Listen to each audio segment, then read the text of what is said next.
And that goes for the upper extremities and the lower extremities.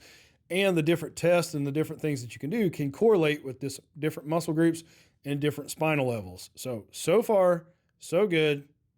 Nothing crazy yet. Right in the, right on the bridge of her nose.